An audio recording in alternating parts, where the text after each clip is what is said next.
Well, I'm so pleased to have met you, and we're so lucky to have you here in the DC area. I feel, like I said yesterday, there's a loving sort of grace that comes off of you that I connect with, at least. I don't know what everyone else connects with, but for me, I feel a lot of love and compassion.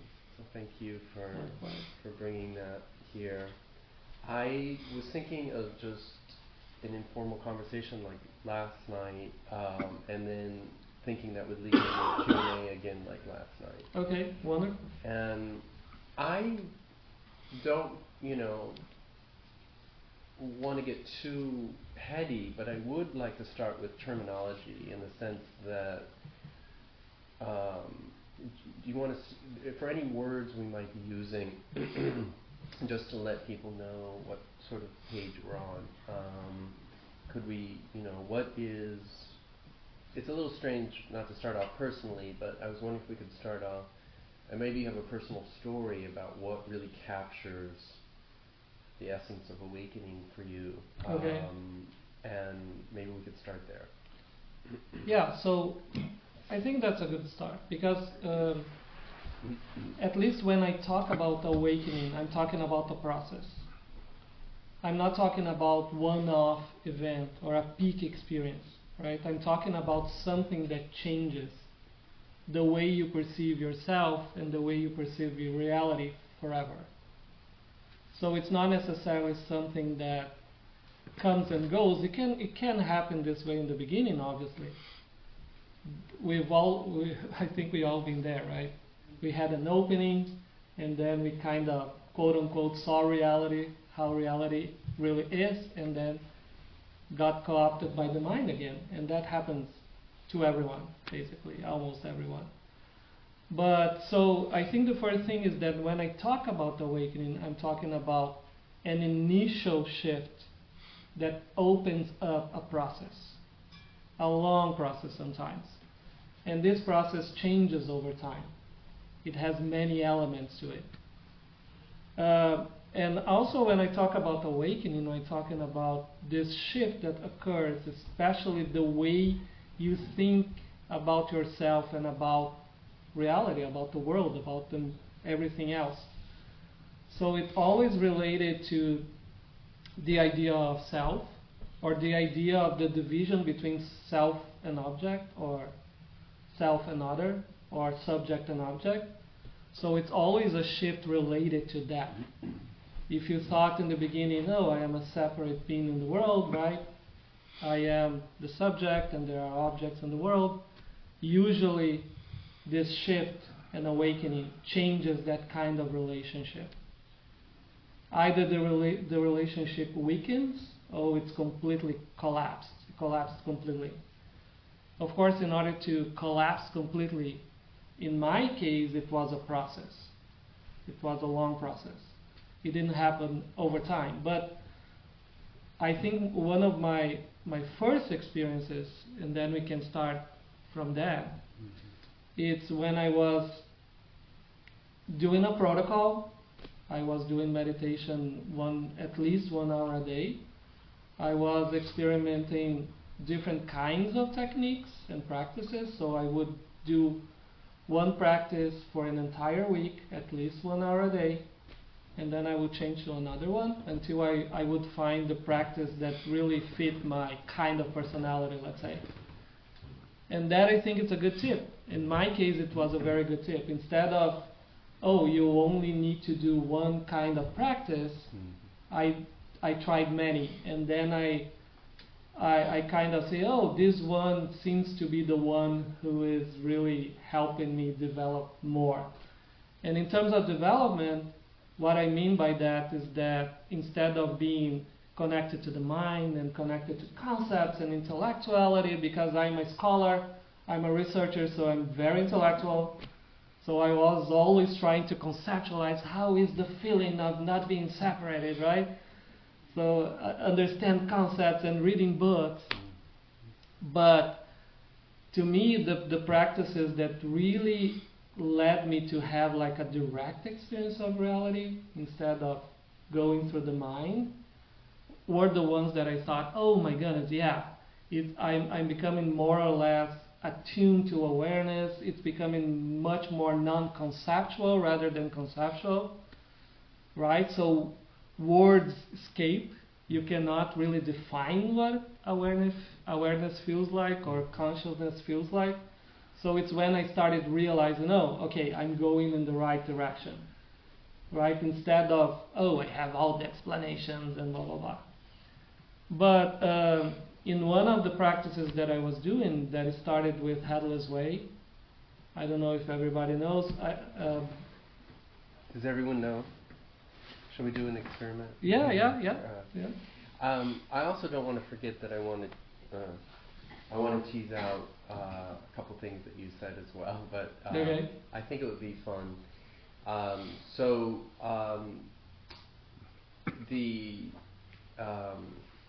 I guess the protocol that you were following was Dr. Jeffrey Martin's protocol. You're referring to the one where you change meditation approaches every week or sometimes every 2 days. Yeah, he did the research and then he asked like long-term meditators, okay, what did you do in order to get to this point in which awakening is stable, in which you have like equanimity almost all the time, right?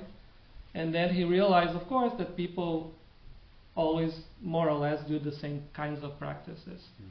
And then he started testing those practices in large groups of people, and then he came up with a protocol of practices that were the practices that led more people to an awakening. So he realized, okay, this is the 10 practices or 10 techniques, and these are the ones that I tested, and more people really transitioned or really had an awakening. So that is the protocol, yeah. Yeah. So it's a very fun practice, I think, and a lot of people have some sort of shift, I think, when they go through the protocol with Dr. Jeffrey Martin. On this week, I mean, the ones I've spoken to, at least it starts the process going, and basically it's this realization that I don't see my head right now, and so it's a acceptance of this radical first-person perspective. That I will never see my head, that whenever I see my head, it will always be out there in a mirror. But that's not my head out there. How can it be? And so it's this kind of fun way of viewing experience again like a child. Some children and some animals might look at their face in a mirror and not think it's someone else, and not, because they're here. And it's also a very interesting, I think, awakening technique, kind of buried in a fun exercise, which is we do use our mind to take a form that we see on the outside, we flip it, manipulate it, bring it back, and then claim it. And we've done all this mental apparatus, this mental gymnastics, to then claim something that we think is our most essential self, when we couldn't do it without thought, when we couldn't do it without a series of processes going on, and they're all artificial and made up, all sankharas, as we say, fabrications. And so when you were talking about sort of the immediate, you said, I think we've all had the insight, we've all woken up, and I think this is a good way to point to people. Some people view awakening, if it could be compared to a book, some people view it as the first page. It happens immediately when you see this, when you really see it, not just intellectually in your head. And so it helps going through these exercises, and so the Headless Way is designed to keep you confronting this fact that I can never see my head right now.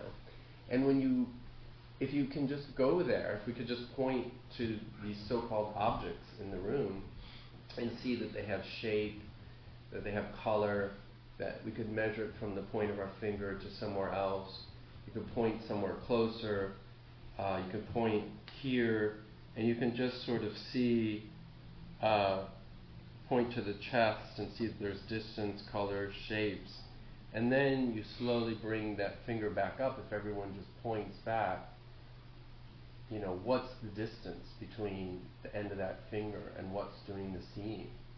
What's the color and shape that the finger is pointing at there. There's just open space, open spaciousness, and see if you can sit with that for a while. And then I just wanted to interject with that exercise when you were talking about it, so people could follow what you were talking about. Right, Yeah. right. That's wonderful. Yeah. So it started like this, and then I went to a group awareness exercise, in which you connect to awareness, and then you express whatever you are experiencing at that moment. But it was at that moment that something shifted. There was much more spaciousness. Suddenly, the colors were vivid. Everything was bright.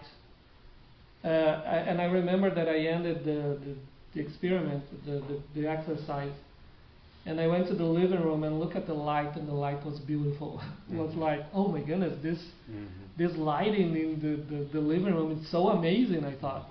And it was, of course, the same lighting as ever was, right?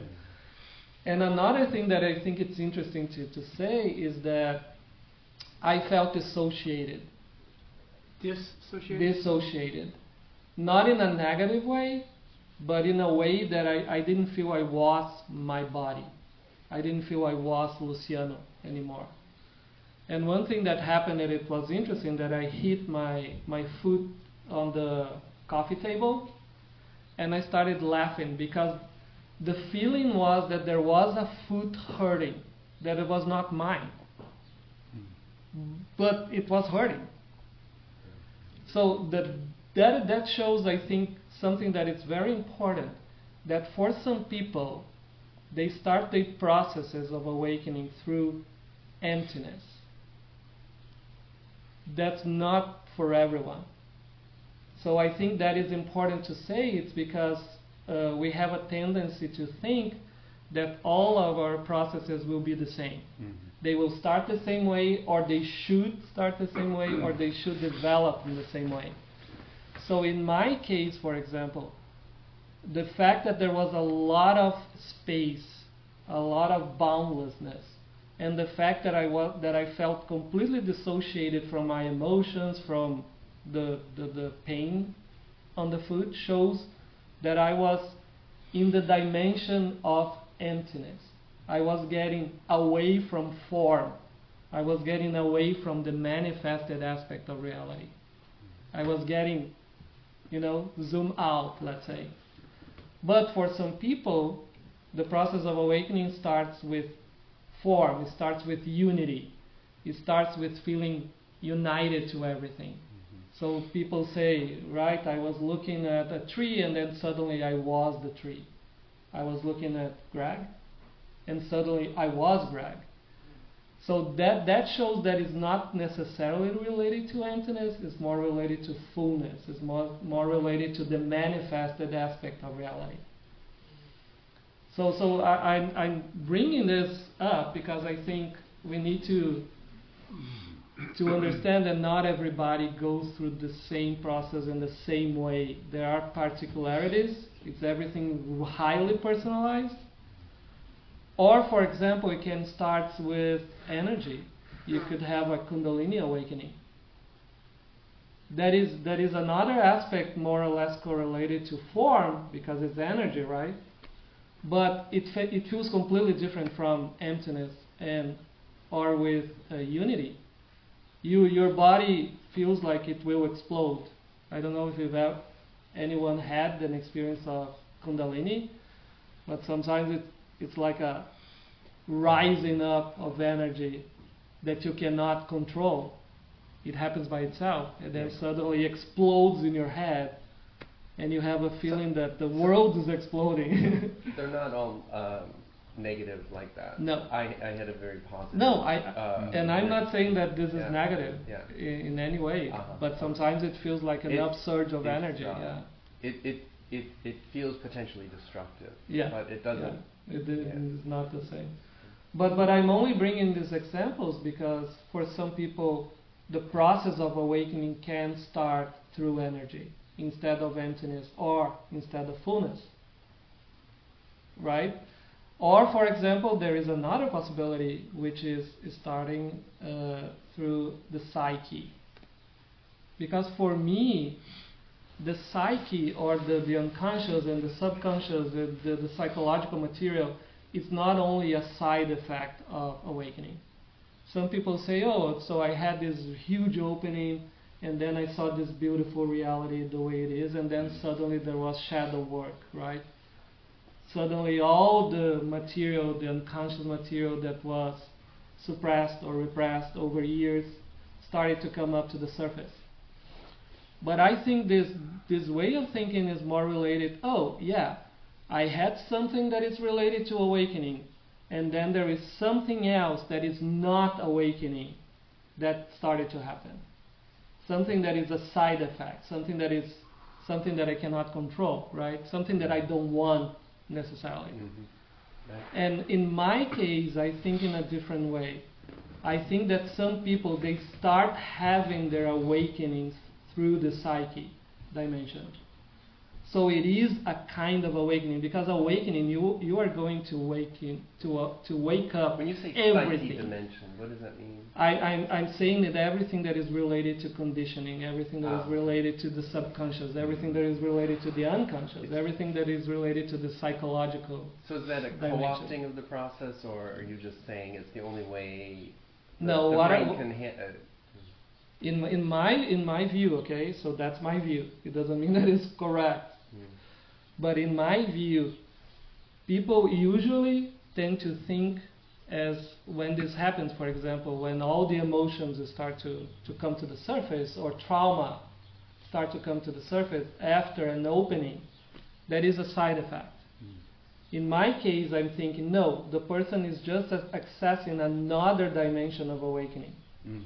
That person is waking up everything that is underground. And people often interpret the post-awakening sort of emotional intimacy, because it can, as a sort of, oh, I must not have had an awakening event, and they view that, they identify then with the person who has the emotions, oh, I shouldn't be having this turmoil in my life. Right. And sometimes it can bring up anger and all these emotions, and people then are sort of in this inner debate, and that's when they start going to teachers and saying, I thought I had an awakening event, but then I realized I just didn't.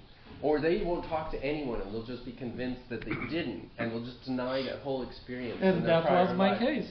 That was my your case. Okay. So my case, after that opening that I had, after 2 days it was completely gone, and I was desperate like everybody else, right? So I started meditating even more, and then suddenly there was really what I would call the initial awakening, in which there was a shift related to agency. I lost completely the sense of agency, of being an agent in the world.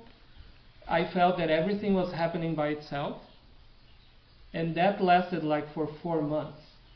I had no access to emotions whatsoever in that period, and I was extremely happy, because I started meditating because of suffering. I had depression, I had anxiety, I was an overachiever. So when that happened, of course it was a huge relief. But at the same time, see that it was connected again to emptiness, because I didn't even have access to emotions. They were like completely far away. Sometimes I would feel what is called proto-emotion, that is like an emotion that will start to come up and never forms itself. So that sometimes would happen, but not even that. Not even that. So I was, in that period, I didn't want to talk to anybody, because I was not interested in stories anymore. Right? Everything seemed to be a story. So then you can see that it's really related to emptiness, right? All the concepts don't make sense. And you end up on a high horse with that. So I see a lot of people in certain who wake up, who get on a high horse about calling BS everywhere. They start finger. No, I remember my poor sister. I remember because she called me and she was talking about something that happened with her work, and I was thinking, why is she so bothered? Who cares, right? That can happen. Yeah. That can happen. Yeah. That can happen. Of course, in my case, I think I had a very wrong idea about awakening. I thought awakening was a way to get out of samsara. That was my goal. I want to get out of suffering. I don't want to suffer anymore. I don't want to have anything to do with this life, right? I suffered so much already. I want to get out of here. Of course, no. Well, we're clinging to a view that there's Yeah. a being traveling through time. Right. And when you really wake up, you wake up to what's here. And you have to start questioning, who am I? Am I really a being traveling through time? And you realize you're clinging to a view. Right. And when you take that, when you've had an experience of emptiness, you can then apply it to the emptiness of that view and begin seeing the emptiness there as well. But to me, it was like escape. Let's Yeah. say it was really escape. But what it matters in this kind of experience as well, because after those 4 months, all the emotions that were repressed over 50 years, right, of depression and anxiety and trying to repress everything in order to live, in order to work, started to come to the surface uncontrollably. So it was like there was nothing I could do. I would wake up in the morning either feeling fear or either anger. Like it was not like normal anger. It was like I want to set the world on fire anger. And it was like, and I thought, okay, and did you actually go out into the world and have visions of the world on fire? No, it didn't get to that point, of course. But at the same time, I was feeling like that. And then I thought, okay, I lost my awakening. I will have to restart everything again.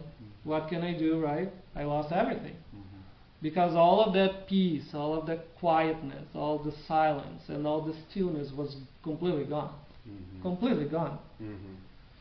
And then, thankfully, Angelo gave a talk to the POK community that is called Perfectly OK. And I thought, oh, that is an opportunity that I can... So it's a free online... Yeah, it's a free online community. And Luciano's teachings, there are 3 of them on there? Or? Yeah, I gave some talks to that community. They are online as well.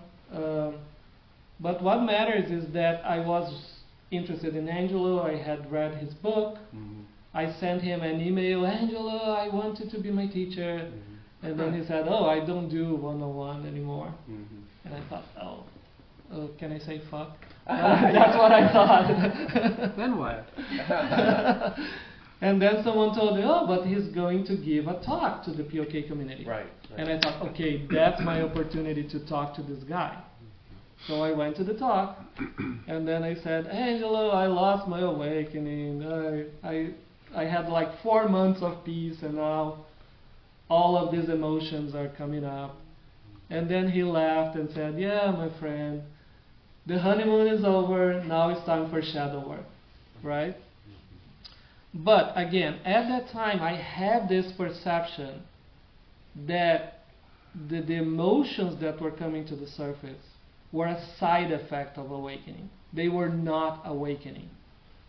You know, and I think a lot of people have this view that, okay, I want to go back to awakening.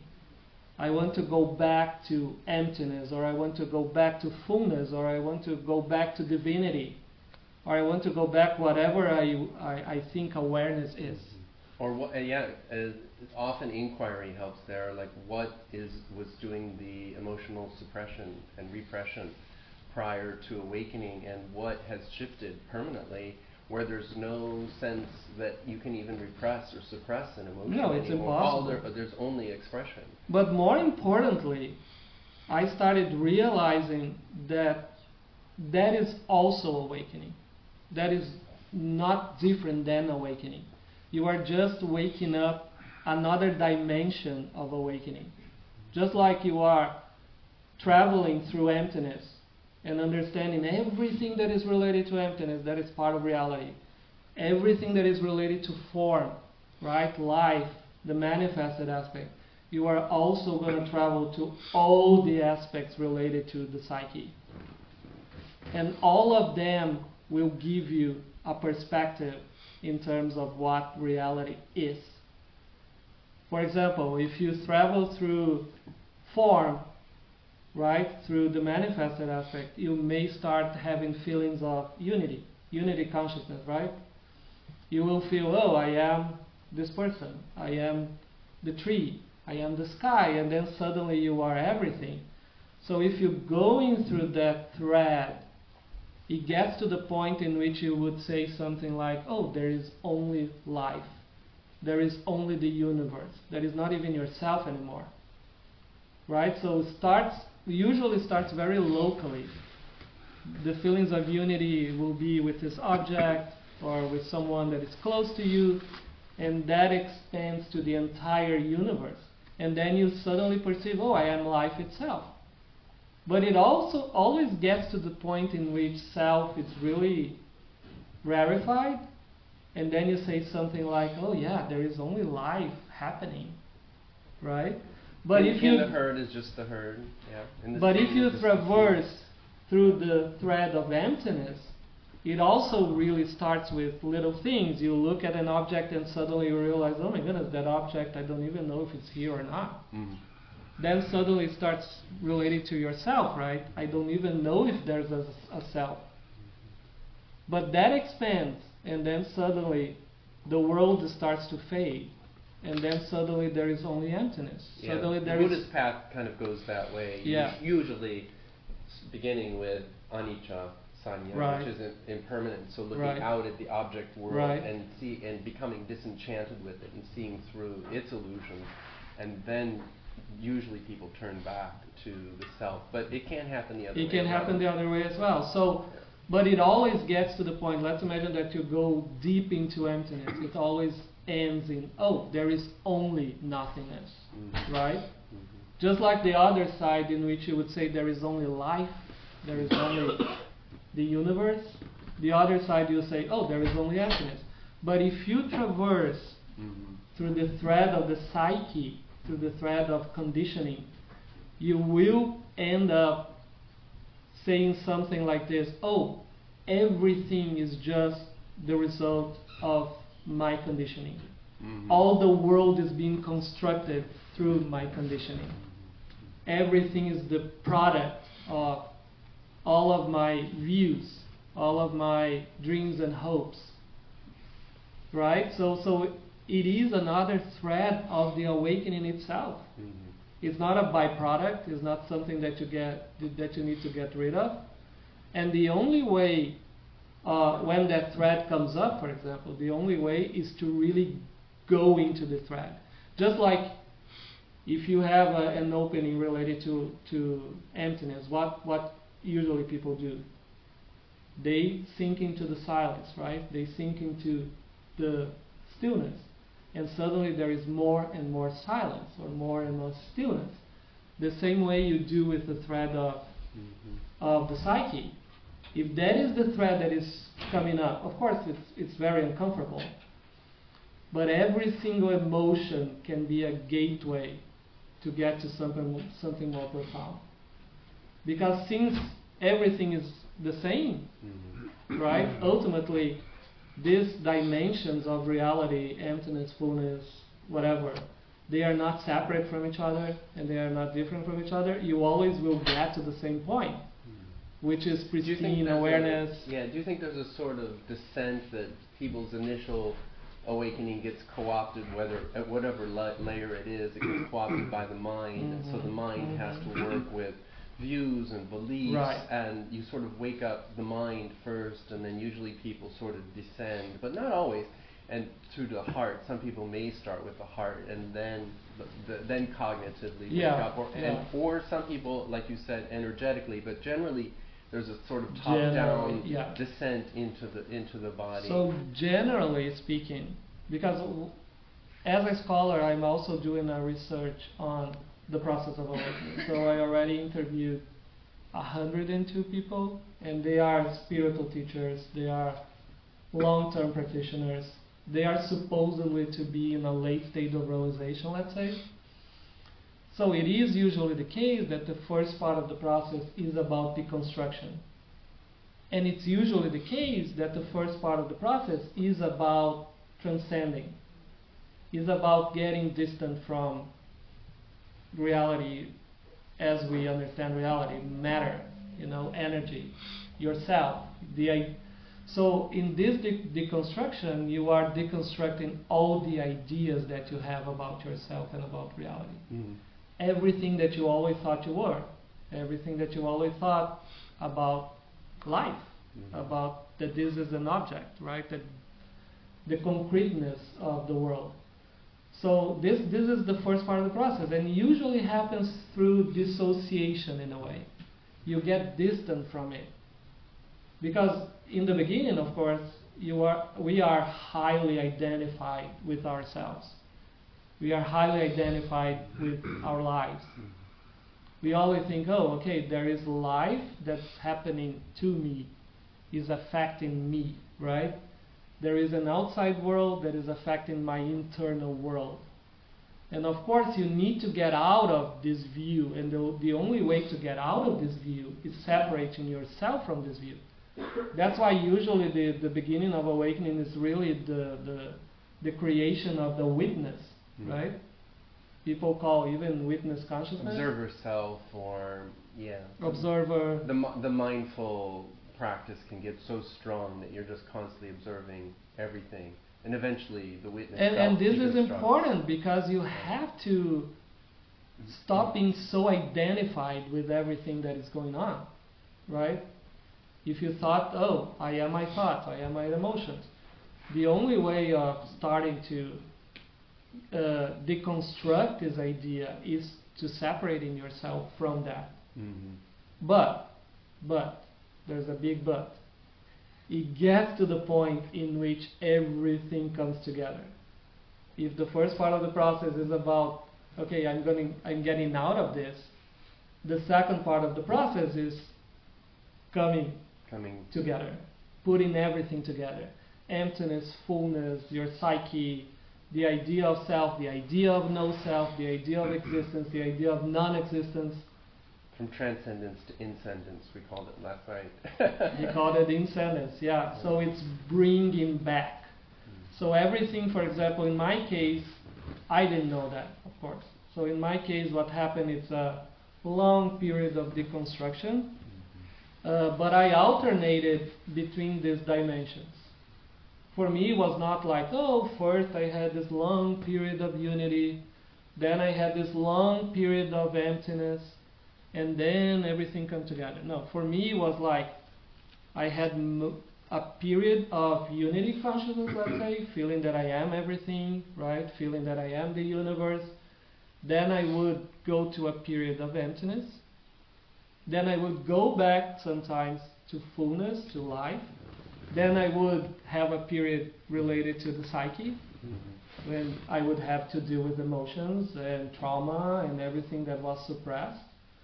Then I had experiences with energy sometimes, that everything was vibrating, that I couldn't even sleep because of energy was moving up and down by itself. And then I even had periods related to feeling that, oh my goodness, I am constructing the world.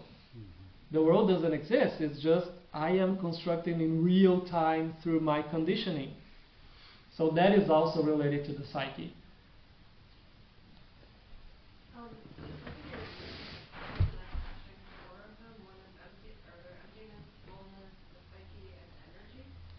Yeah, and some people they have even the thread of divinity separated from the thread of oneness, for example, because some people, when they have the experience with unity, right, there is love and there is bliss and there is this feeling that everything is divine or is God, right? And some people they don't have this kind of experience, but some people, the first awakening, I talked to some of them. Their first experience of awakening, it was the realization that everything was God. So you can see that it's very specific, related to divinity. And that is something that, in my case, for example, came online later. After I deconstructed everything, I had this realization that there was something even more fundamental that was the source. I called like primordial force, actually. That was the way my mind conceptualized. But some people, they conceptualize it as God or a goddess, even a feminine aspect of God. Yeah, but those are the main threads, yes. The five. Yes. Oneness, energy, psyche, divine. And emptiness, yeah. Yeah, she said that. Yeah, she said that, yeah. Yeah. Yeah. So this is now Pierce Salguero, your co-researcher Right. at Penn State on awakening, coined that term, or He has a model that it's even online. I can give you the address. It's called the threads model. Because what we realize as well, having conversations with people and even in groups, is that the first long period of awakening is related to having experiences in the threads in a separate way. So for example, if you have an experience of deep emptiness, it's usually the case that oneness or fullness is not present. And if you have experiences of unity, it's usually the case that emptiness is not present. Sometimes it has a little flavor, let's say. So you really experience everything like separate. But as we were saying, the second large part of the process is really when all of this come together, and then you start thinking, that's weird, because now fullness and emptiness, they are not that different. They are maybe two sides of the same coin. for me it was there was this constant sort of, I don't know if we've discussed this before, where I would get to a new level and I would say, this is reality. Right.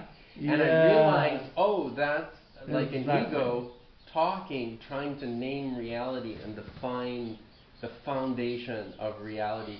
And it happened so many times, I finally, saw through the emptiness and saw through that ego trying Right. to claim Right. a description of the deepest ground of reality. I was like, Because I don't know about you, but my object is everything just evened out at that point. There was no vertical depth anymore anywhere. It was all just what was happening in the present moment, and it was the final sort of letting go. But I always say, whatever input you have, if you have a belief system and you're diligent enough, and you have a belief system that you're going to find X at the end, you're going to find X at the end.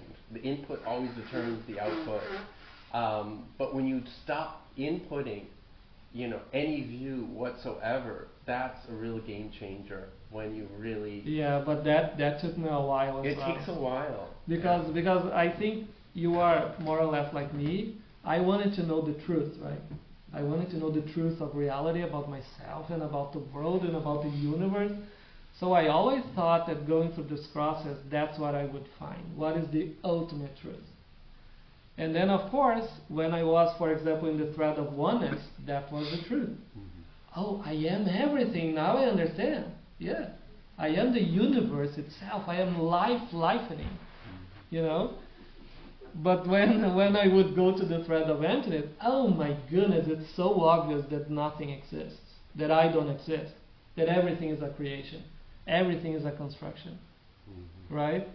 And then when I would go to the thread of the psyche, it would be, oh my goodness, it's so obvious that I am constructing the world through my conceptualization, through my conditioning, right? So it's so subtle. It's such and a subtle I didn't process. I didn't know what would come next, right? Yeah. Because it gets to the point that it's really hard to find even models of something that talks about something that is beyond emptiness. Mm-hmm. So for example, when I ended up like in total emptiness, I thought, okay, I will have to cope with this. It's going to be this way forever. Because I only saw people online talking about no self. Right? And I thought, yeah, okay, I have to cope with this, because in the beginning it didn't feel really good. Mm-hmm. It felt like, oh my goodness, so it's gonna be this way forever. But then of course I realized that it was the mind putting layers of. It's a type of fear response. Yeah, it is a type of fear response, but What at the have I same done? time, Deconstructed myself. I thought that. I can't, it's too late. I'm sorry, I'm sorry, but I have to curse now again. But I thought, yeah, I fucked up. And now I cannot even go back. I thought maybe I should talk to Jeffrey Martin, the guy who did the protocol, to ask him how I build the self again. Because I really thought, okay, there is nothing. Yeah. There is no me, there is no other, there is no relationship. He has a separate course. I call it the MBA for awakened people. He has to keep a trigger journal to help you work through all the emotions stuff, and he has you work with, befriending the sankhara, the artificiality, the how we're just making things up. And that's kind of. And I'd like to put a plug back to the fact that we're in a Theravada Buddhist temple right now. Because I don't know if I end up having the time in the future, given the political climate right now, to write a book. I think one thing that I would like to emphasize is that the Buddha really started with direct pointings to awakening. His teachings are captured in a book called the Sutta Nipada, and they're the most direct teachings. So he really started, we talk about the second turning and the third turning as teachings of the Buddha that became more and more direct, pointing more and more to not self, just directly for beginners. And people did have sudden awakenings, very famous, and so there's a huge kind of they become almost different schools, and they argue with each other whether awakening is really just about a recognition of what really is already here, and we're just hiding from it, which of course is the answer, and we're constructing all these ways, and we're just dealing with construction through this process, and it is a process to get there, and everyone has a different path through all this conditioning and constructions to sort of deconstruct that process, and everyone has a different time process in which they're going through that. So both are true. Both are true. Processes are true, and yet we have these schools, and we've even, you can read all about this as much as you want, but the Buddha started off teaching directly awakening, and you'll find a story not in his sutras, but in the Vinaya, where the Buddha came upon a group of monks when he was just wandering alone and teaching, and he taught them a direct teaching, and he said, I'm going to go away for the rains, and I'll come back at the end of the rains and give you a Dhamma talk. And he came back, and only a few of them were left, and he was like, where did all the monks go? And a monk said, I'm sorry to say, but they committed suicide. You gave them a very direct teaching, and they thought, why should I live anymore? I have no desire left. There's just emptiness. Why should I live?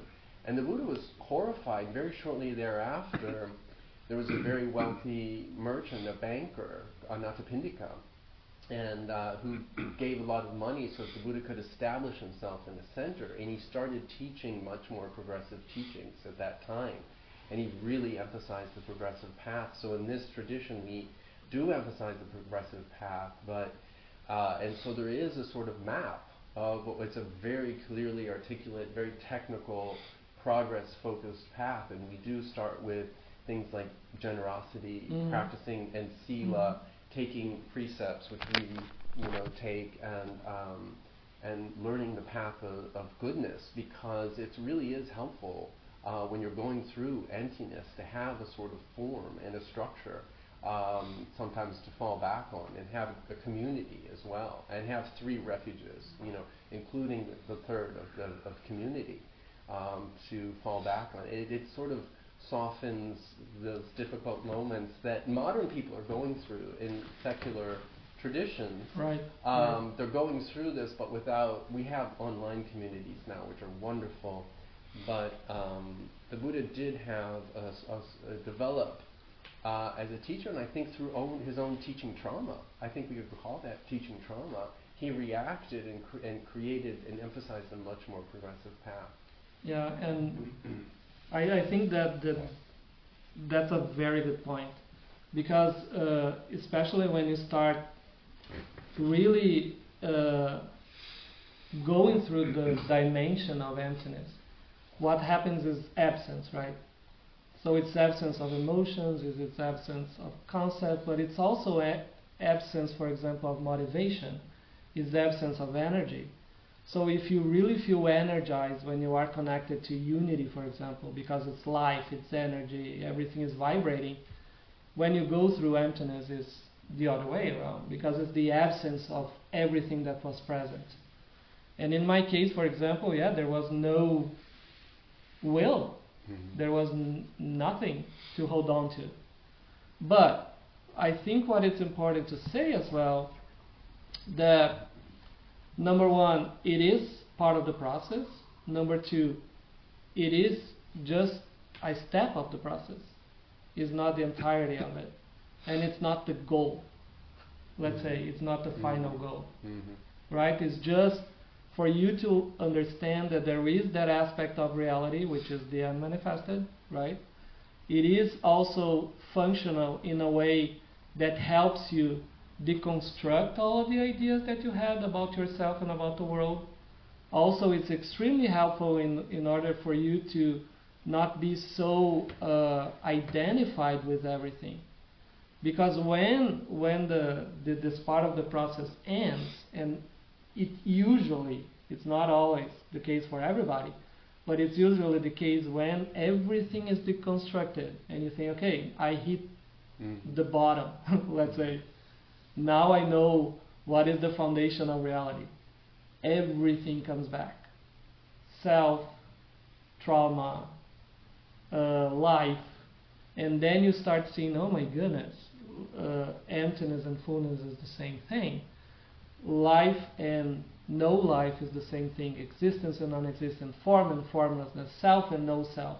And historically, we didn't have we didn't have that for the psychotherapeutic needs of people who were going through that phase. The Buddha had a much more ataraxic approach where you just emphasize your equanimity practice during those times and watch the emotions coming and going, and watching their arising and their passing and their conditionality, that they're conditioned on prior experiences and seeing through impermanence and no self. But we're developing a lot of really skillful psychotherapists these days, and a lot of practices are developing to help people get through this phase and embracing it more as part of the practice rather than continuing disassociating from it, because that's not where you end up on the other side. You end up in the immediacy when you're fully awakened with everything that's happening, not in dissociation. I mean, there's a quality of spaciousness, but it's not disassociation the way equanimity practice, which it can be a denial of those emotions and a suppression, an ongoing suppression, which actually creates a relationship of becoming, of a recreation of those. If it's fear, for example, you can get caught in, people spend months and months and years fearing emptiness. But the problem is they're resisting it, and they're not seeing the resistance. It's like the hand covering the hand. If it's just a little bit off, you're going to be stuck there in your practice for a very long time. But when the mind fully is equal to whatever is happening there, and fully expressing it without any suppression or trying to alter it or change that fear, when you fully open up to it, that's when it gets more intense, but it lasts seconds, and then you go right through and see the emptiness. And it can take seconds to get through that, but it can also take years when you're stuck in that emptiness. Yeah, so in the beginning for me, I will just say something and then we should switch to we should switch to, I'm sorry, But in my case, in the beginning, it felt really nihilistic. So since I had depression in the past, it felt like depression, but it was not the same, because depression really feels like emptiness, right? It's like that you have that empty view. Everything doesn't have any meaning. So emptiness kind of feels like depression in a way. But then I realized that I was rejecting emptiness, exactly like you said. I was not really surrendering to emptiness. So when I realized that, everything really changed, and it was absolutely fine. Because at the same time, if you think of every time we go to bed at night, we have a long period of deep emptiness, which is deep sleep. In deep sleep, there are no dreams, there are nothingness, there is no phenomena. That is a period of deep emptiness that everybody goes through during the night. And the more you go through that period, the more you wake up feeling rested. So when I realized that, at least it was the explanation that my mind needed, let's say, to calm down, everything was fine. Mm-hmm. And then was extremely restful because it was a lot of silence, a lot of stillness, everything was always fine. Mm-hmm. But I had to really let go of the resistance of emptiness. Mm-hmm. And another thing that I think is important, and I will give you the word, is that whatever is showing up for you at this moment, that is what matters. Mm. So if it's showing up, for example, emotions, go through the emotion. That is the gateway.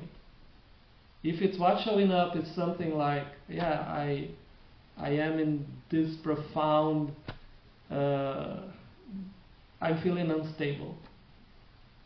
Let go of the resistance of the instability. Go deeper into that. Relax into that. Yeah, but of course, looks for the portal behind them, like a form of running or a thought or another emotion to counterbalance that emotion. But the portal is. When I was going through that period, that came back later again, of crazy emotions. Every time I synced into the emotion, I found deep equanimity. I found the other side. Because everything is the same thing. Everything is pure consciousness, pretending to be something else. So don't run away from it. Don't try to say, okay, it's showing emotions, so I'm going to find emptiness, or I'm going to find fullness. No, just sink into that. It will lead you to whatever is the next step. And if it's showing, for example, fullness, go deep into fullness. Go deep into presence. If it's showing silence or stillness, go deep into silence. So you don't need necessarily, I need something else. Mm-hmm. You don't need something else. Yeah, we had someone last night, I think, who shared quite an extraordinary terror that the person was going through, and thought maybe, it was almost a revelation of something, mm-hmm. That mm-hmm. there was lack of spiritual focus there in that emotion. And the realization that was the portal was huge from that person. They wrote me to this morning, last night, about that, and thanking us for highlighting that. She had a question or a comment. Well, that's what I'm transitioning to. I want everyone to ask a question, and so I want everyone to grab a mic when they do, so that people online can hear. And so we can, if you want to stop recording now and then restart, I would like this part as well recorded. And if everyone could be mindful that a lot of people may have questions, and we can pass this around. Yeah, pass it around, and then we can use both the same.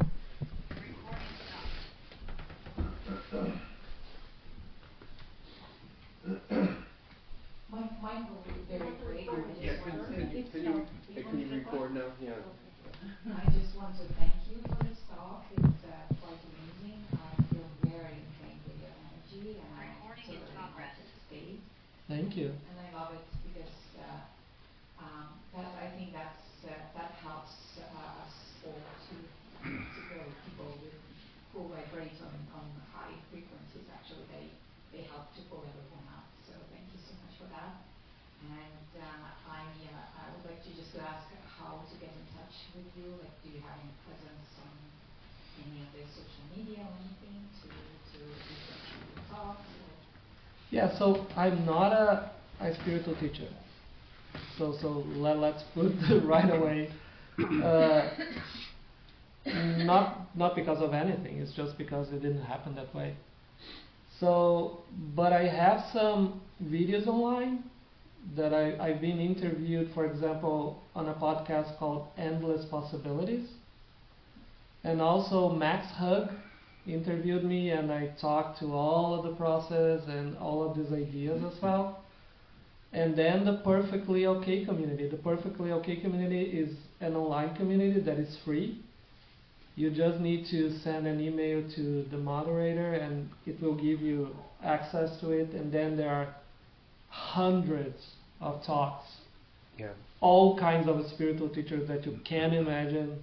And they were there. 10 free live Zoom sessions a day on different topics. And groups that meet every single day in a specific topics. For example, there is one group that I went that it's called Oscillation. That is really the idea. Oh, I lost it. Oh, I'm back to awakening, and I lost it again. Right? That everything goes through this. And I did it as well. But as I said before, I think I had a very wrong idea that you lose awakening when you are going through the psyche thread, when you are going to the period of crazy emotions. And now I understand, no, it is awakening itself, but it's another dimension of awakening that is waking up. So, but I can give you as well my email, and then we can chat whenever. Yeah. I put it in the WhatsApp channel. Yeah, yeah. Are you in the WhatsApp chat? I don't think so. Well, at the end, anyone who wants to join this WhatsApp group chat? Unfortunately, I have to leave now. Okay. Yeah, not a problem. Could you write it down and I'll enter it? Yeah, just, yeah. Oh, okay. Thank you. You have to leave, Marina. Thank you. So much. Thank you. Bye, Thank Marina. you. Thank Bye. you.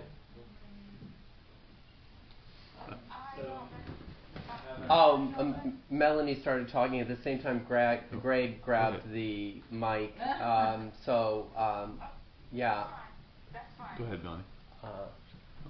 Yeah. I'm Melanie online. Melanie's on there. Yeah. Go ahead, Greg, Okay. and then we'll switch back and forth. Yeah. All right. No, thank you. Between the room and Zoom. Thank you so much. So much of what you said resonated with me. My first opening experience was kind of a combination of the Kundalini and Psyche, kind of played out at the same time. I think for the first few years of meditation, I felt like I was making progress. I've never really considered myself being awakened, but it felt like I was on the path. But I think over the last couple of years, maybe 3 years, I felt stagnant. I haven't felt like I've been making progress. Sometimes it feels like backsliding. What would you have to say to about rebooting practice or getting back on the path? I don't feel like I've lost awakening, but I just felt like I've come to a halt for an extended time. Yeah, and I think that it's very common, right? Everybody feels that way at some point, kind of stagnant, nothing is really going on. But what I have to say is that sometimes a new kind of technique, a new kind of practice can help. So I don't know what you tried. For example, I have a person that I know that tried all kinds of meditations and never really had any kind of big deepening or opening or even a huge awakening. And then when it changed to inquiry, for example, everything happened. Or when it started working with the unfettering system. I don't know if you know about the unfettering system. The 10 fetters. Oh, the fetters. Yeah. So in modern secular communities, they've taken the 10 fetters, the Samyojana, Dasa Samyojana, and they turned it in for the Buddha. The ancient teachings just point to them as things that drop after awakening. But the modern approach is to turn them. It's funny because they're non-dual and they're pointing to effortlessness, but they're turning them into effort, turning it into things that you can work on. And there's sort of different meditation protocols that you can do to actually see through each one of the fetters. Yeah. And they're tying them through all these dimensions, through the mind. There's a mind layer of the fetter, there's a heart layer in the fetter, and there's a body layer in the fetter. And some people like Pernille Demore in New York and Todd Lentz, who's giving a core session, I think, coming up in February on the POK community. Yeah. They actually are really good at the body part in the fetter because there is an embodied aspect to each of the fetters when they fall. And they have you start doing sort of like even physical exercises to actually work with some of the fetters, which I love. It's so intuitive, and it works. Yeah. But at the same time, I have another suggestion for you. So the simplest practice is sinking in. So whatever is showing up for you, you sink into. For example, let's imagine that you sit for meditation. What is the quality that is coming up? Any quality. You sink into that. The deepest possible. Surrender to that. And you will see that anything can be a gateway. Anything. Because what I usually think that people do, and I did that a lot as well, I want something that is different than what's showing up. I want something that is beyond, something that is somewhere else, right? But let's imagine that you are sitting and then there is the feeling of frustration, which is the feeling of this is not going anywhere. Let frustration come. Let frustration be. Become frustration. And you will see that frustration is a huge gateway to going deeper. And I would also add that, sometimes you have seen through, you can sink in, you do see what doesn't come and doesn't go. You see that in your awareness. And there's a point where the mind takes hold of that experiences and wants to create it as a past experience that happened in the past, but you see it now. And there's a kind of resistance to actually relax, just knowing that that's it.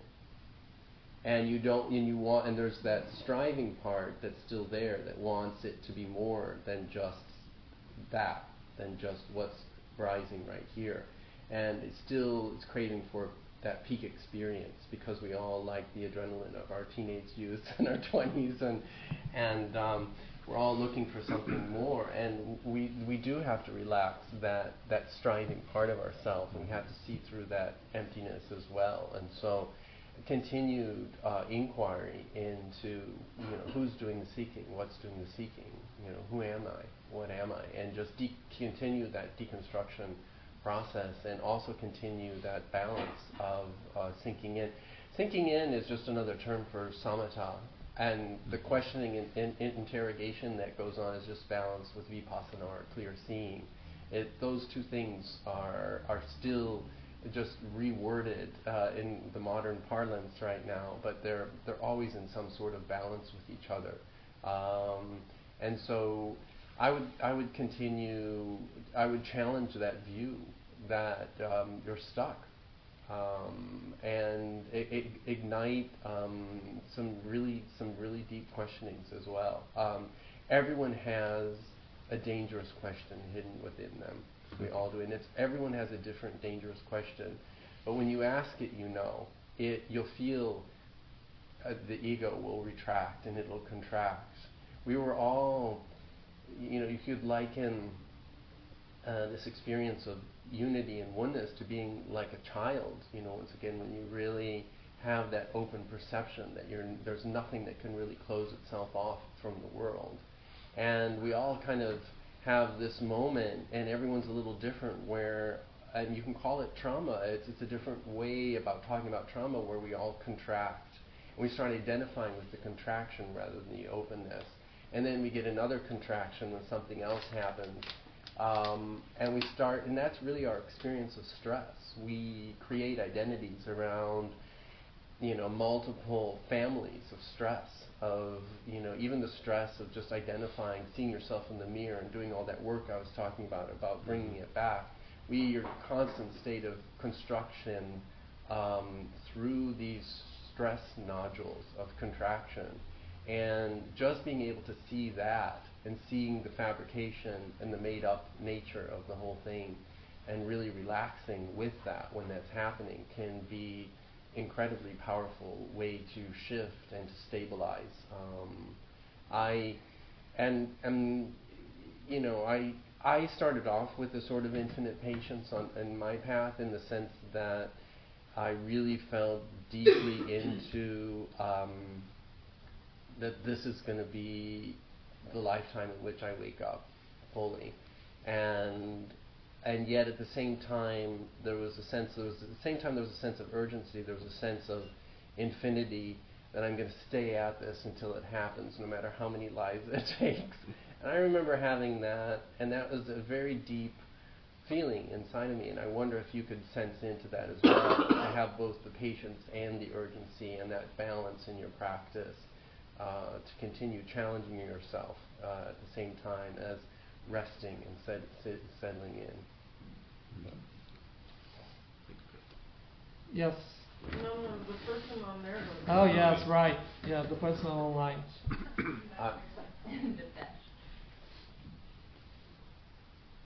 What it was her name? Melanie? Melanie. Melanie? I think, yeah. Chitra in Sinhala. Oh, the microphone.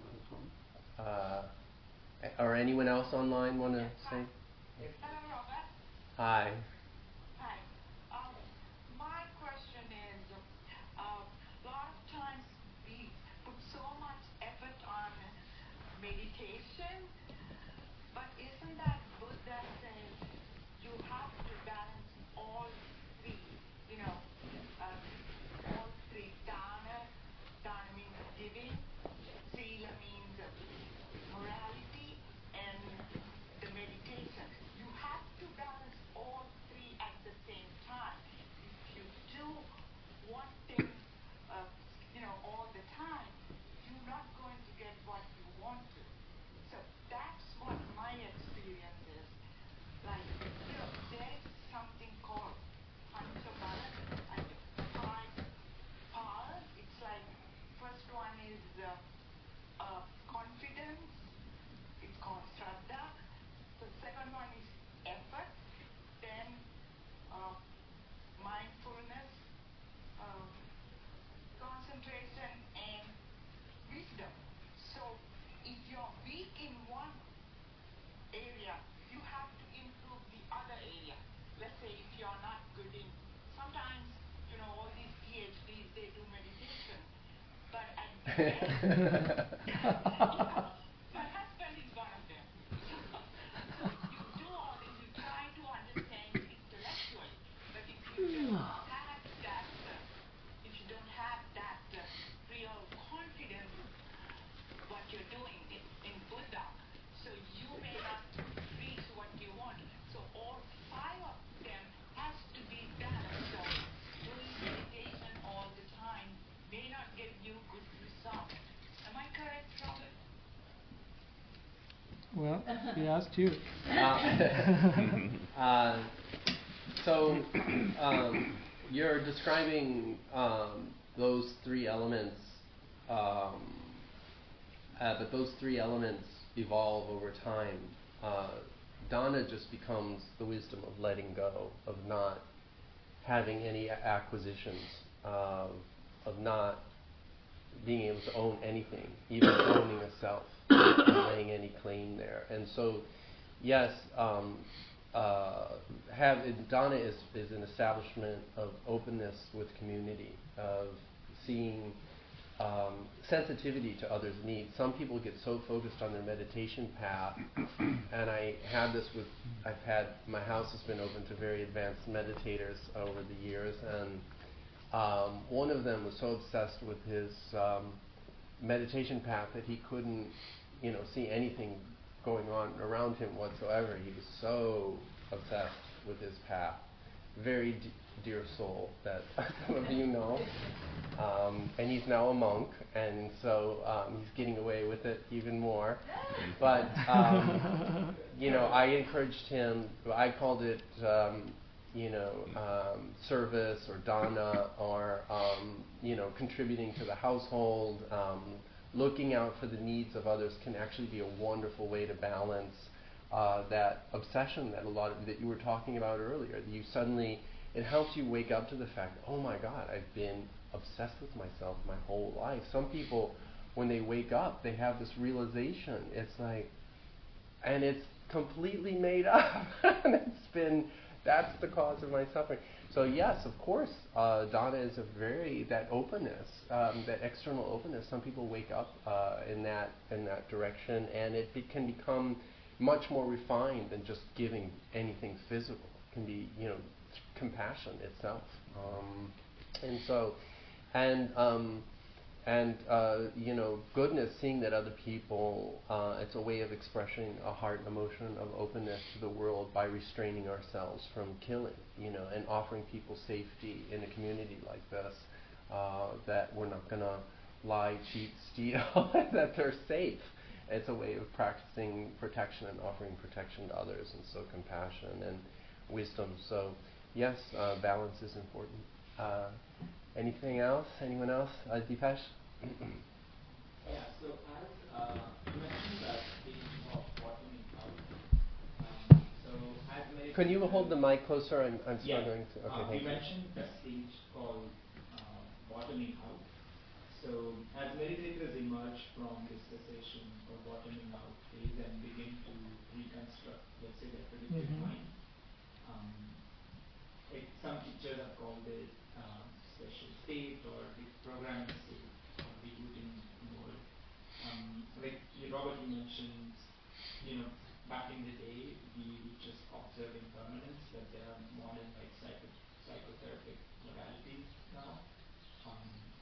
Could you talk a bit about which one of those are quite helpful, and if learning about those while you're practicing non-dual or open awareness meditation while you're on the path is helpful at all? So let me see if I understood your question. There are two parts to it, or yeah. The first part is about. The second part is about the therapeutical modalities, right? That can be helpful. Yeah. Right. And the first one. Is it even helpful to learn about these when you're not even close to getting to the non-dual awareness or the stage of bottoming out? Yeah, so I'm going to give you my impression, and then I'll give to Robert as well. So in my case, after all was said and done, even after all this first phase went away, I was in the second phase already. Second phase meaning what? Meaning the phase of integration. So the first phase is this phase in which you have all the disintegration or deconstruction, right? And you have this isolated experiences. Then the second phase is much more everything comes together, right? When everything came together, there was a lot of trauma that came with it, right? Because it was deeper layers of trauma that were not worked earlier on. So in that phase, for example, I even looked for therapy. Yeah, I did EMDR, and I chose EMDR because it's not a modality that focuses so much on stories and go into the mind. It's much more physical in a way. Do you know about EMDR? So EMDR, is that. I forget what it stands for. Emotional. Eye movement. Oh, eye movement. Desensitization. I don't remember. Yeah. Exactly what it stands for, but and I talked to a lot of people, I interviewed a lot of people, and all of them said that therapy can be extremely helpful in all of the process.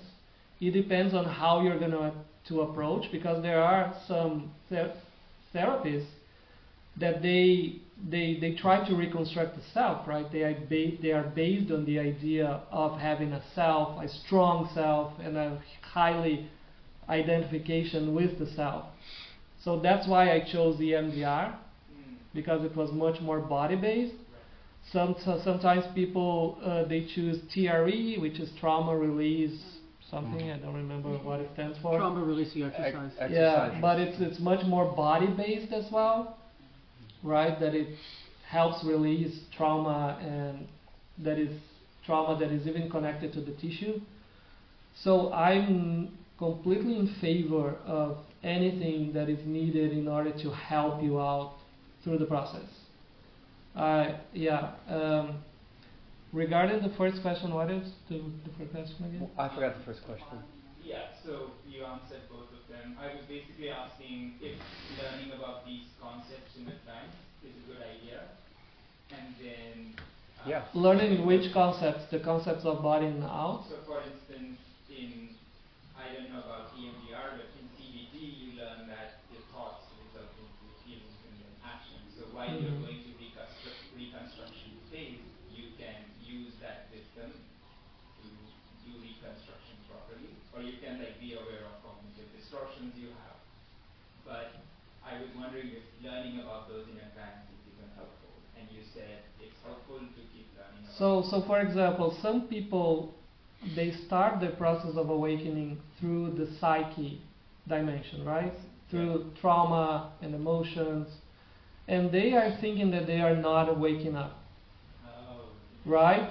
So if sometimes it starts with that dimension and it's really difficult for you to deal with it, then I think sometimes going through therapy it's extremely helpful. Especially if someone, if the therapist understands about non-duality. And nowadays there are a lot of people who are therapists who are also practitioners or even have gone through the process of awakening. So I think it's useful to have someone who really understands the process that you're going through.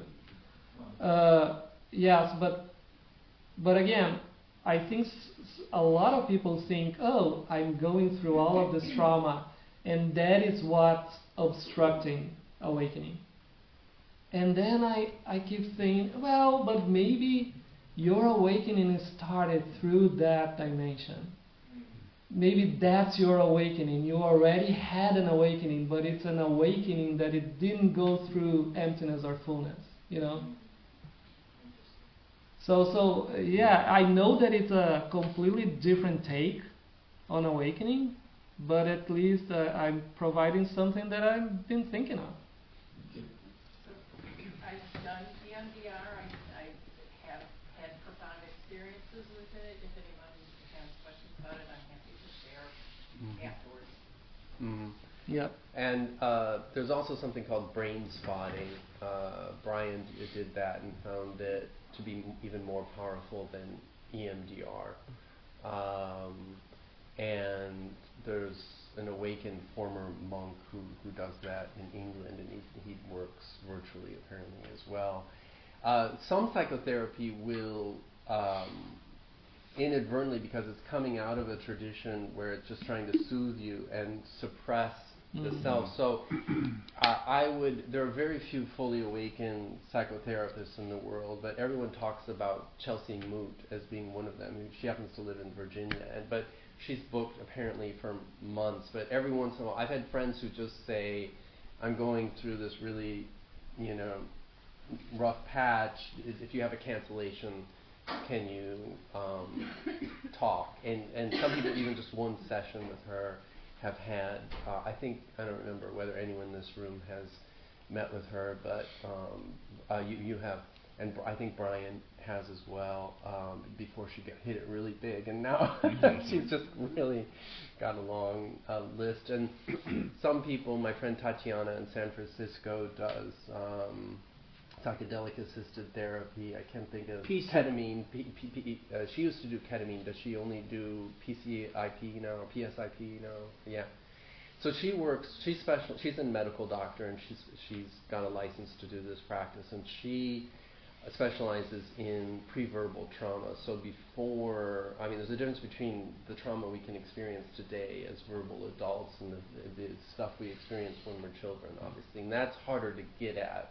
Because sometimes there's no memories and even words to get at that, and sometimes you have to do it really in the body and at a very deep layer. And some people are able to have shifts through awakening through this type of assisted process, and I'm seeing decent results from that.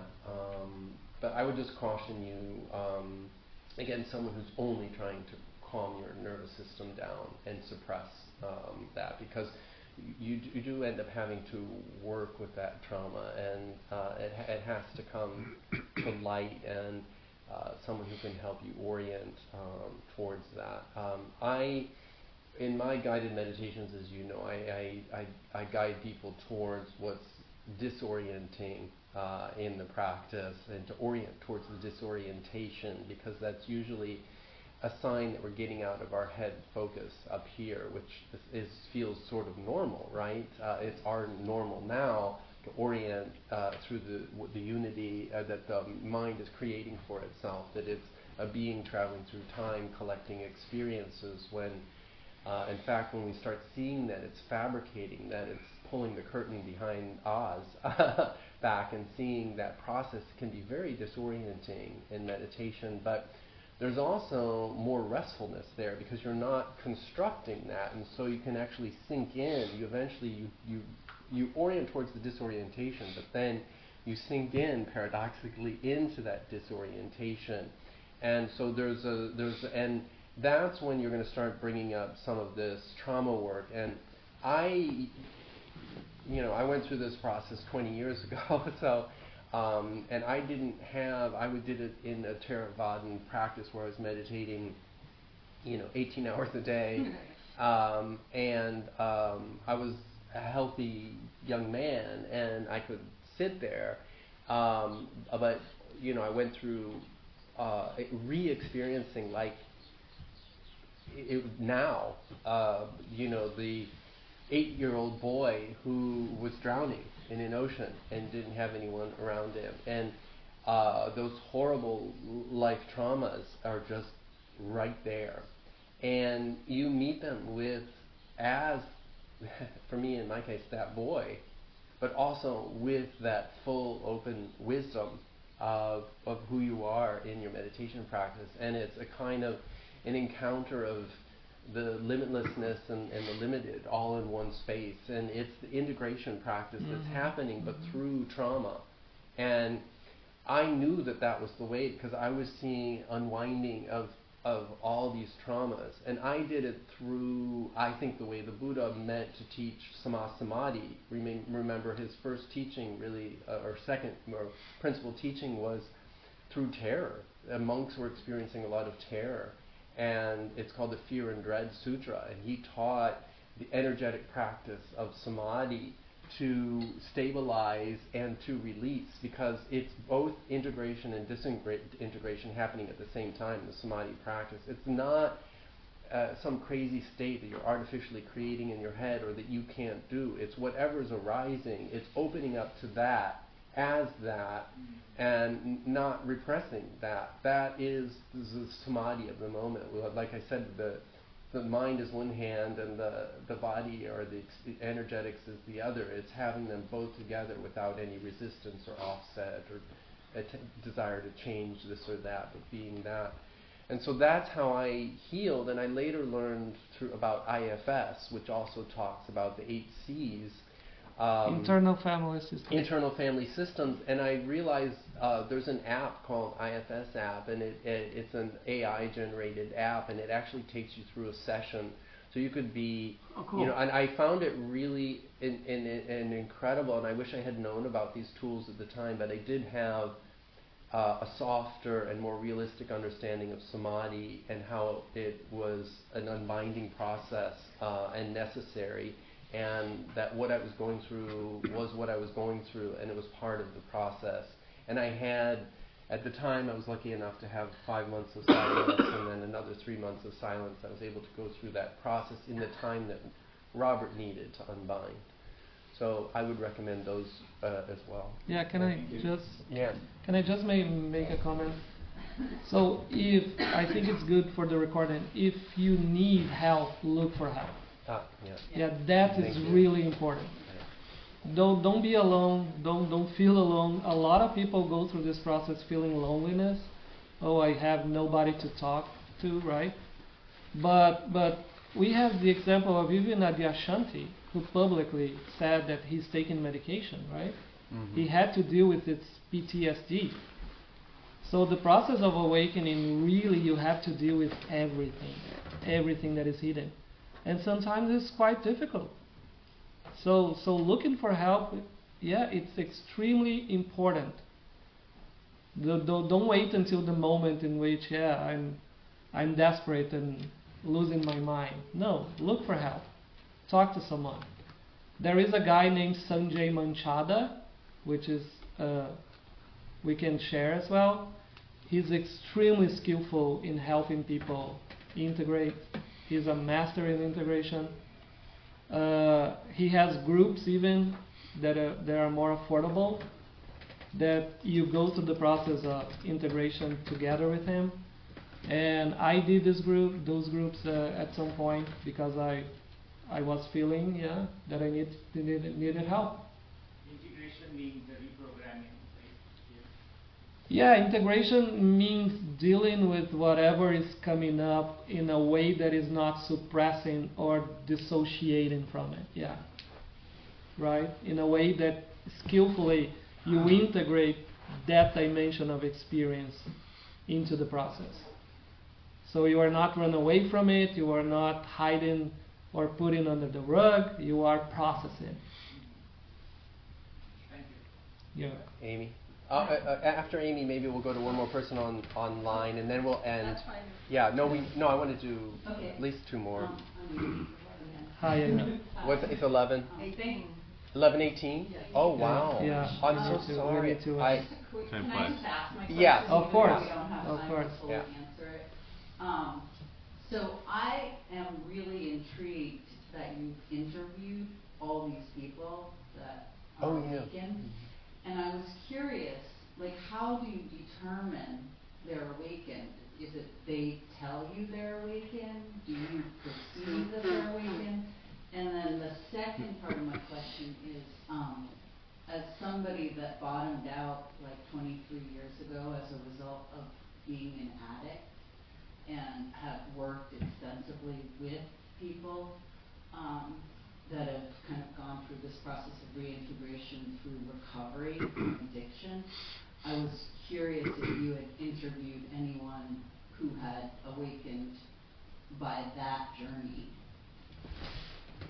Yeah, so I don't have a lot of findings right now, so I'm not going to talk about the findings because I just finished the data collection, the interviews. But your question was about the interviewees, right? Well, how do you How find do them? you know? Yeah, So, how do you- of course, it was self-assessment. So we chose people who are very known, right? That probably you all know. I cannot talk about who they are because it's confidential. So that was the first kind of requirement, let's say. It's a spiritual teacher. Everybody kind of consider that they are in a late stage of realization or they are awakened. But we were not. When you say everyone, who is everyone? Everyone, quote unquote, right? It's like, imagine like when you talk about someone like Eckhart Tolle, Adyashanti, kind of people consider them to be awakened, right? Something like that. But to be absolutely honest, I was not absolutely concerned about whether or not they were really awakened. Because my concern was, okay, I'm going to ask them to talk about their processes. I'm going to ask about all of the phenomenology of all of the events that happen throughout the process. And then I'm going to compare everybody in the sample. And then I will see who is really at the late state of realization or not, you know? So Will you write a book? we will publish articles for sure, and then probably a book at some point. But as soon as we have the findings, of course, we will share. So to me, it was more like, okay, if we compare our experiences, if we compare the experiences with everyone, can we get to an understanding what is, for example, a later stage and what is an earlier stage? And I think we were able to do that, you know? Because if you end up comparing everybody, you will get to a progression more or less that happens with more or less with everyone. So in the end, yeah, I think, and also then we ask those people, for example, if can you recommend someone that you think it's in a late stage as well? So we went the snowball sample, right? You ask someone who you think it is in a late stage to recommend someone who they think it's in a late stage. But I was not really concerned. This is an old question too. I mean, people ask the Buddha how do I find a teacher who's fully awakened after you're gone and things. And no, seriously, it's an age-old question. Most people can't read minds. The Buddha had an extraordinary ability to sort of know where someone was at, and he would actually give. We were talking about specific teaching for that person, and they would wake up much faster because every teaching was so tailored. In fact, all the teachings we have are just tailored teachings to one person's karma, but we have thousands of them. Fortunately, we're all similar enough that people can wake up. And the answer he would always give was, go spend time with them. Yeah. Go spend time with them. If you ask them, and then if you let them talk long enough, and if you ask them about, okay, tell me about this phase, how was it for you? You will start to realize, that person is really talking something that really happened. It becomes kind of obvious after some time. And there's a transmission process too. When someone is constantly transmitting from that truth, their vocabulary is going to change and evolve and adapt to people, and eventually things are going to shift when you spend time with them. Yeah, but it is difficult because in the end, the most awakened people, they are really the ones who are fully human in a way. You know what I mean? They are. They are pretty much like everybody else. Yeah. They are not special. Yeah, they are if not you're looking for perfection, for a fully enlightened person, they're not going to be the perfect. Ultimately, they're human. And a lot of them said, and now at this point in my life, I'm much more interested in becoming like fully human. They don't even identify themselves anymore with awakening or an awakened self or an awakened person. It lost that meaning because. Well, that was my curiosity, because a lot of awakened people, in my experience, they don't. It's like the thing of like, as soon as you think that you've become humble, you've lost your humility, And even in the end, I mean, I'm sure it happened with you as well, Robert. So I was always in search for the ultimate truth. And then in the end, what does that mean? Do I know the truth? Of course not. Of course not. Can we have one last question? It's just like perspective, right? Yeah. Can we have one last question online, then we need to wrap it up? Of course. Unfortunately. Anyone? Sorry, Robert, it's Melanie again. Can we let one other person ask a question? Maybe? Sure. Yeah. Sure. Okay. We'll just wait a minute. See who's left. If it's just Melanie. Okay. Is anyone else left online? Yeah, my Then have 9 question people online. How many? 9. 9. Can we wait for someone else to ask a question? Maybe they don't have one.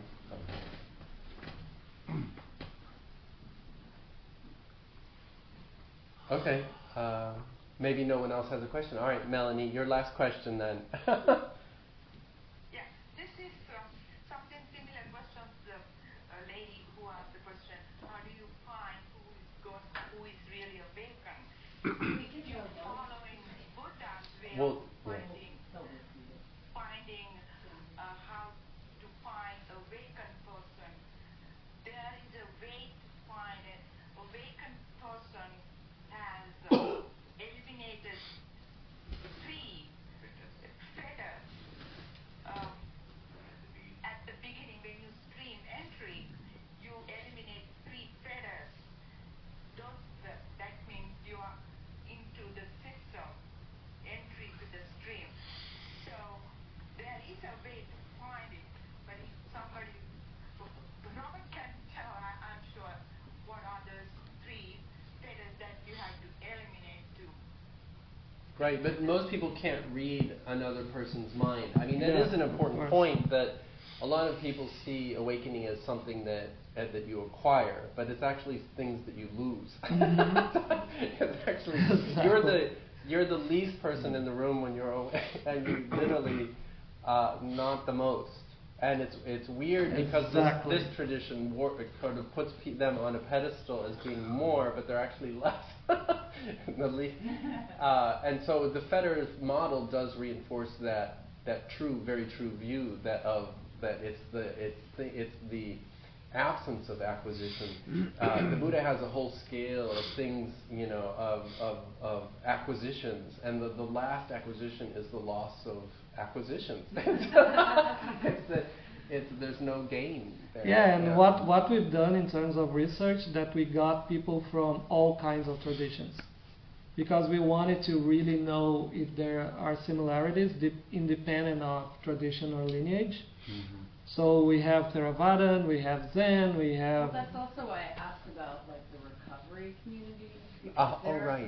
Oh yeah, you asked the recovery. Very powerful and consider enlightened teachers within that community. Absolutely. Yeah, so if you have anyone to suggest, that would be great, because we had one person who was a drug dealer and then left, but I don't think he was necessarily someone who was a drug user, let's say. Mm-hmm. But I don't remember anybody in the sample who was addicted or anything like that. So it would be interesting. Well, I'm not asking for questions, but Paul Hederman. Yeah, Hederman would be a great person. Yeah. If you interviewed him, he's amazing. Yeah, I've heard about him. Yeah. Yeah, he was a cocaine addict. No kidding. He's powerful. He's excellent. He's very, very, very powerful. Yeah. Thank you. Yeah. Okay. All right. I guess Thank you time to so wrap much up. for the Thank you, opportunity. all of Yeah. you. Thank you. Thank the I'm monks really here grateful. for having us. Thank the Vihara, and thank everyone, all the supporters Thank you, Robert. here. Thank you, Luciano, very much. Thank you And so much. Thank you. yeah. Great. Yeah.